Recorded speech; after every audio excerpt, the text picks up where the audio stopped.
दोस्तों, मैं रचना सिंह। तस्वीरें आप देख रहे हैं बंगाल कॉलोनी से। आप सब जानते हैं नवरात्रियां चल रही हैं और नवरात्रों के दिनों में आज 7वीं नवरात्रि है और मैं आपको दिखा सकती हूँ। मैं पहले तो आपको माता के दर्शन करा देती हूँ और मैं आपको ये भी बता दूँ कि इस मूर्ति की स्थापना कल ही की गई है और स्पेशल कोलकाता से पंडित जी यहाँ पर पहुँचे हैं और मैं आपको तस्वीरों में दिखा सकती हूँ कि स्पेशल जो इनकी मान्यता है आप देख सकते हैं, इसको धात कहते हैं, जो स्पेशली कोलकाता से बुलाया गया है इस पूजा को मनाने के लिए। आप सब जानते हैं पिछले कुछ वक्त से कोरोना का वक्त चल रहा था, हर कोई घरों के अंदर बंद हो गया था, त्योहार नहीं मना पा रहा था जिस तरीके से वो मनाना चाहते थे। लेकिन अच्छी बात ये है कि कोरोना के बाद इनकी ये पहली पूजा ये कोरोना के बाद यहाँ पर कर पा रहे हैं दुर्गा माता की। आप सब जानते हैं बंगाल में दुर्गा माता का कितना महत्व होता है। हमारे साथ यहाँ पर लोग मौजूद हैं, स्थानीय लोग मौजूद हैं, उनसे बातचीत करेंगे और जानेंगे कि क्या कुछ महत्व उनके लिए होता है दुर्गा माता में। नवरात्रों के दिन चल रहे हैं। हाँ जी मैम, हेलो, सुनाई नहीं दिया। मैं कहते नवरात्रों के दिन चल रहे हैं, पूजा करते हैं आप लोग स्पेशल। ये हमारा दुर्गा पूजा होता है, हर साल ही होता है। नवरात्रि के षष्ठी के दिन से छठे दिन से पूजा आरंभ होता है। उस दिन हमारा कलश बैठता है। सप्तमी, अष्टमी, नवमी, दशमी तक पूजा हमारा रहता है। अच्छा, दशमी तक पूजा रहती है। हाँ, दशमी में सिंदूर खेला होता है। लास्ट में माँ को सिंदूर खेला से खेल के उनको विसर्जन करते हैं। अच्छा, विसर्जन हाँ, विदाई देते हैं। दशमी तक, दशमी तक क्या? हाँ जी, विसर्जन किया जाता है। हर साल मनाया जाता है। कोरोना के बाद अब जाके मना पा रहे हैं। एक साल हमने बनाया नहीं, कोरोना की वजह से अटका होता। अभी इसलिए देखना है, मूर्ति इधर नहीं अलाउड नहीं थी, हमने दिल्ली से मंगवाया है, स्पेशली जाके दिल्ली से मंगवाया है 5 फीट, क्योंकि हर बार हमारी 12 फीट तक मूर्ति होती है। इस बार अलाउड नहीं दिल्ली में भी, इसलिए सिर्फ 5 फीट की 6 फीट की मूर्ति कहाँ से मंगवाई है आपने? दिल्ली से मंगवाई है दिल्ली से मूर्ति। मंगवाई है। और पंडित जो है वो पंडित कोलकाता से कोलकाता है, ढाकी भी आपका कोलकाता से ही है। हाँ, क्या कुछ महत्व होते हैं धात के? ये ढाक हम ज़रूरी होता है। जब भी मठ में पढ़ते हैं, कोई भी दूसरा काम करते हैं, हमेशा ढाक बजाना ज़रूरी होता है। ये माँ के लिए शुभ मानते हैं। अच्छा, धात को शुभ माना जाता है और काफी जरूरी है। और आपका उलूदुनी हो गया आपका। हाँ, ये भी कोलकाता हाँ, से मंगवाया। कोलकाता, ये सारे दोनों कोलकाता के ही है। पंडित जी भी और ढाकी भी। हाँ जी, आप देख सकते हैं इनकी मान्यता है धात की। अगर बात की जाए, कोई भी ये लोग शुभ काम करते हैं तो इस धात का प्रयोग ज़रूर किया जाता है, इसलिए धात काफ़ी ज़रूरी है। कोलकाता से स्पेशली इन्होंने मंगवाया है। इनका कहना है जो मूर्ति है वो वैसे तो 12 फीट की होती है, लेकिन इस मूर्ति की बात की जाए तो ये 5 फीट की है, क्योंकि दिल्ली में अलाउड नहीं था, जिस वजह से सिर्फ 5 फुट की इनको इस बार मूर्ति ये लोग लाए हैं। हमारे साथ और भी यहाँ पे स्थानीय लोग मौजूद हैं, उनसे जानना चाहेंगे कि वो कैसे इस त्यौहार को मनाते हैं और क्या कुछ स्पेशल करते हैं। सर, आप क्या बोलेंगे, क्या स्पेशलिटी के बारे में आप बोलना चाहेंगे यहाँ की? स्पेशलिटी तो ऐसा कुछ नहीं, बट हमारा एक कल्चर है जो कि हम सेलिब्रेट करते हैं। मोस्टली आप जानते हैं बंगालीज का सबसे बिग फेस्टिवल है और हम हर साल करते हैं, 1990 से करते आ रहे हैं। आप लोगों को पता होगा महिला आश्रम का, जो अब महिला आश्रम कॉम्प्लेक्स भी बन गया, पहले हम वहाँ रहते थे, तो उसके बाद हमें यहाँ रिहेबिलिटेट किया गया, तो हम अपने कल्चर को उसी तरह से निभाते आ रहे हैं। बड़ा डिफरेंट कल्चर है, हरियाणा पंजाब में नहीं देखा जाता है, तो एक बहुत क्यूरियोसिटी है लोगों में जानने की कि आप अपने इन दिनों में क्या करते हैं। स्पेशली हम जितने भी पूजा करने वाले सब व्रत रहते हैं। अभी पंडित जी आपके सामने पूजा कर रहे हैं। अभी दुर्गा माँ का महास्नान हुआ था अभी, जिसमें सहस्त्र धारा होता है, तो उस सहस्त्र धारा से हम दुर्गा माँ की स्नान कराते हैं। उसके बाद पूजा पाठ हो रहा है, तब तक हम सभी फास्ट रखते हैं। उसके बाद पुष्पांजलि होगा। पुष्पांजलि होने के बाद हम सब अपना थोड़ा सा व्रत तोड़ेंगे, लाइक थोड़े 2-3 चावल के दाने होते हैं, वो खा के हम अपना व्रत तोड़ते हैं। उसके बाद शाम की पूजा आरंभ हो जाएगी। जैसा कि मैं अपनी जनता को बताती हूँ, जो हमारे हाँ, वर्ष षष्ठी से होता है। जैसे कि हम लोग यहाँ पर बात की जाए तो नवरात्रों के पहले दिन से लोग व्रत नहीं, हमारे में षष्ठी से होता है। षष्ठी के दिन हमारी दुर्गा माँ अपने माँ के घर से ससुराल आती है, सॉरी ससुराल से अपने मायके आती है। तो आप पीछे देख सकते हैं भोले शंकर भी है, तो उस दिन वो देखते हैं कि दुर्गा माँ अपने घर जा रही है, तो घर जाके क्या क्या खाना खा रही है, तो सब आपको दिखेगा कि हम भोग चढ़ाते हैं। अंदर भोग भी बन रहा है, तो वो दुर्गा शिव भगवान भोलेनाथ देखते हैं पीछे से खड़े होके कि ये बेटी अपने घर गई है, तो वहाँ पे क्या क्या पकवान खा के आ रही है। क्या भोग में कुछ स्पेशल बनता है? हाँ, स्पेशल आप पीछे जाके देख सब भोग बन रहा है। आइए मैं आपको लाइव तस्वीरों में दिखा। तस्वीरों में और धात का भी महत्व बताया जा रहा है काफी। हाँ, बिना ढाक के तो हमारी पूजा अधूरी है। ये बहुत शुभ माना जाता है। बिना ढाक के हमें अगर पूजा होती है ढाक नहीं बजे तो हमें लगता नहीं कि पूजा हो रही है, और विदाउट पूजा भी अगर हम ढाक बजे तो हमें लगता है कि पूजा हो रही है। तो कानों में जैसे स्वर जाते हैं ढाक के तो मन मुग्ध हो जाते हैं सभी, और काफ़ी शुभ भी माना जाता है। काफ़ी शुभ माना जाता है। और अगर आप कल आएंगे तो कल तो महाअष्टमी है, आपको बहुत अच्छा नज़ारा दिखेगा। और रात को संधि पूजा है 11 बजे से लेकर 12 बजे तक। उस समय आप बलि भी देते हैं, बलि इन द सेंस कि हम लाइक बनाना का, गन्ने का और एक पीठा पम्पकिन होता है जिसमें स्वीट पम्पकिन होता है ना, उसके हम बलि देते हैं। और पहले टाइम में तो होता था जिसमें कि बकरे की बलि दी जाती है, तो आजकल ह्यूमन राइट्स एनिमल राइट्स है तो हम वो नहीं कर सकते। तो जो हम कल्चर है उसको निभाते हैं, हम इन 3 चीज़ों की बलि देते हैं। तो वो एक संधि पूजा का टाइम होता है जिसमें 108 पूजा से हम दुर्गा माँ की पूजा भी करते हैं। उसी पर्टिकुलर टाइप के अंदर जो कि 45 मिनट कुछ सेकंड का है, उसी के अंदर अंदर हमें सभी पूजा कंप्लीट करनी है। 108 दीवे जलाने हैं, 108 फूलों से मंत्र के साथ साथ पंडित एक एक फूल के एक एक मंत्र पढ़ के पूजा करेंगे। उसके बाद वो बलि दी जाएगी, माँ को फिर शांत किया जाएगा कि उनके लिए बिस्तरा भी लगाएंगे, छतरी चप्पल सब कुछ दिया जाएगा माँ को, तो शांत करने के लिए माँ आप शांत हो जाओ।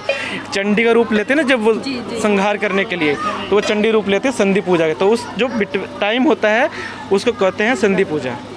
अब देखिए रात को ये लोग संधि पूजा भी करेंगे। हमारे साथ यहाँ पर एक बुजुर्ग महिला भी हैं, उनसे भी हम बातचीत करने का प्रयास करेंगे। लेकिन अच्छी बात मुझे जो खास इनकी ये लगी कि पहले ये लोग बलि देते थे एनिमल की, लेकिन अब एनिमल राइट्स को ध्यान में रखते हुए ये लोग किस तरीके से बनाना और उन सब की बलि दुर्गा माँ को चढ़ाते हैं। यहाँ पर हमारे साथ बुजुर्ग महिला भी हैं, उनसे बातचीत करना चाहेंगे। वो हमें सबसे ज़्यादा यहाँ पर बुजुर्ग नज़र आ रही हैं और वो हमें ज़्यादा कुछ बता सकती हैं क्योंकि उनको एक्सपीरियंस ज़्यादा होगा। ये जो पूजा है कब से करते हो? कब से शुरू होती है पूजा? तुम्हें कभी दिए पूजा करते सो बोलते पूजा तो 10 दिन होती है। कभी दिए करते सो आश्रम दिए करते सो ना। आप बताइए। मुझे नहीं आता, मैं तो अभी आयुष। देखिए थोड़ा लैंग्वेज का प्रॉब्लम हो जाता है क्योंकि ये लोग बंगाली में बात करते हैं और हमारी दर्शकों को और हमें भी समझ नहीं आएगी, तो लैंग्वेज बैरियर हमेशा रह ही जाता है। लेकिन फ़िलहाल मैं आपको दिखा सकती हूँ कि कितनी सुंदर तरीके से दुर्गा माता की मूर्ति को स्थापित किया गया है और कितने ही सुंदर यहाँ का दृश्य है। आप लोग भी दर्शन ज़रूर कीजिएगा। वीडियो को ज़्यादा से ज़्यादा लाइक और शेयर करना मत भूलिएगा, इतना शेयर ज़रूर कीजिएगा ताकि हर कोई ये दर्शन पा सके। और साथ में मैं आपको खास बात ये बता दूँ कि इनकी जो स्पेशल पूजा है वो रात को संधि के वक्त इन्होंने बताया था उस वक्त होती है। हमारे साथ पंडित जी भी जुड़े हैं, उनसे भी बातचीत करने का प्रयास करेंगे और जानेंगे जो स्पेशल कोलकाता से इस पूजा के लिए यहाँ पहुँचे हैं। क्या बोलता हूँ? माँ दुर्गा के बारे में कुछ बताना चाहेंगे, जैसे पूजा हो रही है ताकि दर्शक जान पाए माँ दुर्गा के बारे में अधिक से अधिक। माँ दुर्गा के बारे में कुछ बता दीजिए। माँ दुर्गा में पूजा में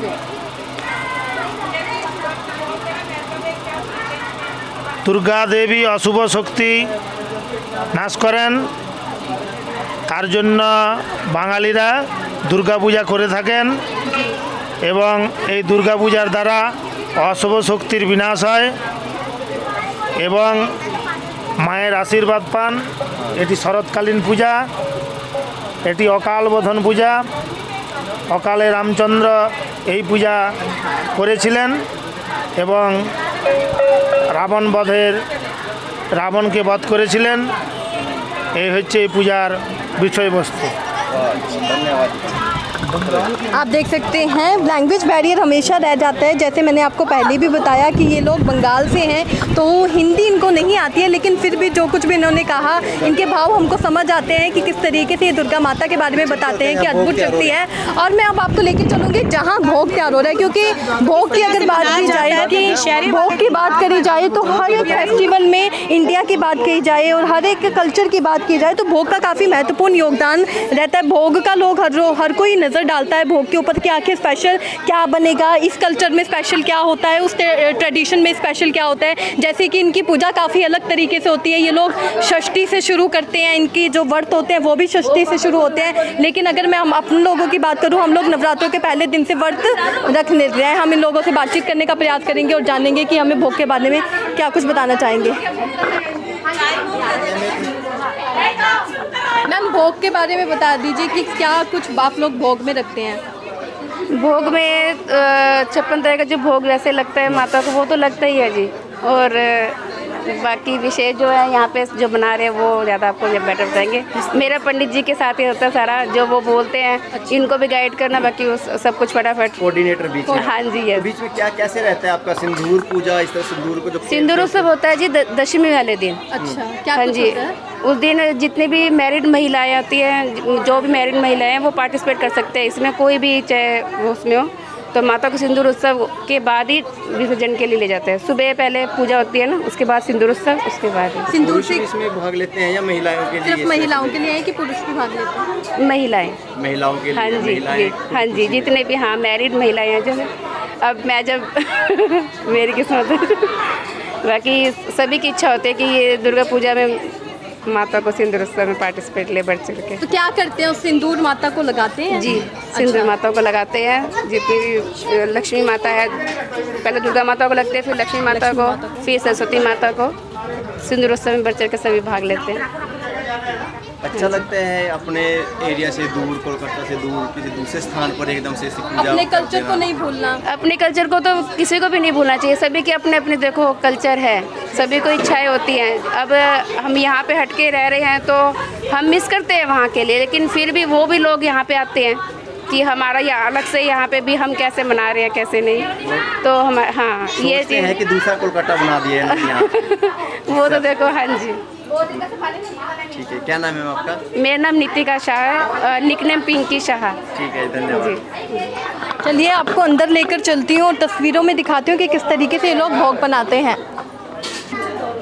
देखिए, मैं आपको तस्वीरों में दिखा सकती हूँ कि किस तरीके से यहाँ पर भोग की तैयारी की जा रही है। इनका कहना था जैसे कि 56 तरह के भोग लगाए जाते हैं माता को प्रसाद में, वहीं आप देख सकते हैं ये लोग पूरी तैयारी के साथ यहाँ पर हैं। तैयारी किस तरीके से भोग की जा रही है, इन लोगों से भी बात करने का प्रयास ज़रूर करेंगे कि हमें क्या कुछ बताना चाहेंगे। जैसे मैंने आपको दिखाया ही कि आप सब जानते हैं कि बंगाल में नवरात्रियों को कितने अच्छे तरीके से मनाया जाता है, माता की पूजा कितने धूमधाम से की जाती है। वहीं ये देखते हुए अच्छा लगता है कि यहाँ वहाँ से दूर हरियाणा में, पंजाब में, जहाँ माता मतलब नवरात्रे हम लोग भी मनाते हैं, लेकिन जिस तरीके से ये मनाते हैं उतने स्पेशल तरीके से हम लोग नहीं बना पाते हैं। तो आप देख अच्छा लगता है इनके कल्चर को भी समझना, देखना कि किस तरीके से ये लोग माता की पूजा करते हैं और किस तरीके से षष्ठी से शुरू करते हैं दशमी तक, किस तरीके से सिंदूर पूजा होती है। और भी आप देख सकते हैं ये मंदिर है, यहाँ पर पूरी भोग की तैयारी जो मैं आपको दिखा सकती हूँ इनकी तरफ से की जा रही है। और पूजा आप देख सकते हैं वो थाली किस हिसाब से वो लोग तैयार कर रहे हैं। तो यही थाली का प्रसाद दुर्गा माता को लगेगा। और मैंने आपको दिखाई भी थी, आपको माता जी के भी दर्शन कराए, मूर्ति भी कितनी सुंदर थी।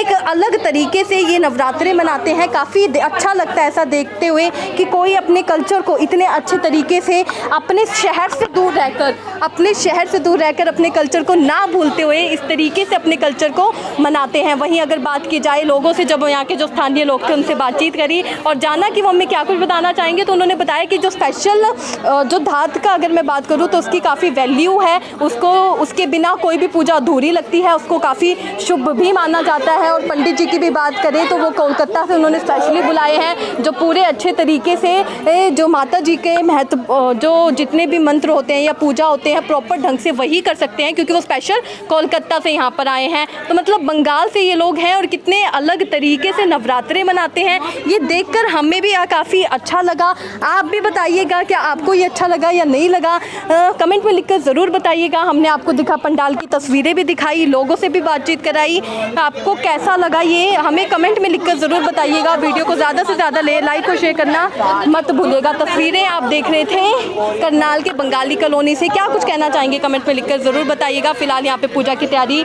हो ही चुकी है, आप देख सकते हैं यहाँ पे काफ़ी लोग भी आ गए हैं, पंडाल भी काफ़ी सुंदर इन्होंने सजा रखा है।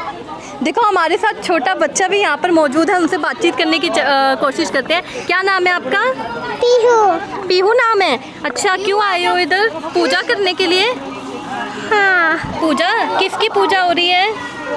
दुर्गा माँ की। दुर्गा माँ की। अच्छा, तरफ देखो, दुर्गा माई दी जय बोलो। विश्वांगी माता से दुर्गा माँ की जय। दुर्गा माँ की जय। अच्छा, कुछ मांगा माँ से? हाँ, मांगा है। क्या मांगा है? अच्छी ड्रेसिंग डाल दी हाँ, है? हाँ, बोलो बोलो। तरबूज। तरबूज, अच्छा तरबूज मांगा है। आप देख सकते हैं कितनी प्यारी बच्ची है जो जिसे हमने पूछा आज यहाँ क्यों आए हैं, उसका कहना था दुर्गा माँ की जय। मतलब उस छोटी सी बच्ची को भी पता है यहाँ पूजा चल रही है और किस तरीके से उस पूजा में हर कोई अपने अपने तरीके से मांगता है, हर कोई अपनी श्रद्धा के साथ आता है। बच्चों की मांगे उनके हिसाब से होती है, बड़ों की मांगे उनके हिसाब से होती है। जब पूछा क्या आपने क्या मांगे, देख सकते हैं कितनी ही प्यारी बच्ची है ये। आप क्या कहना चाहेंगे कमेंट में लिख कर ज़रूर बताइएगा। तस्वीरें आप देख रहे थे करनाल से।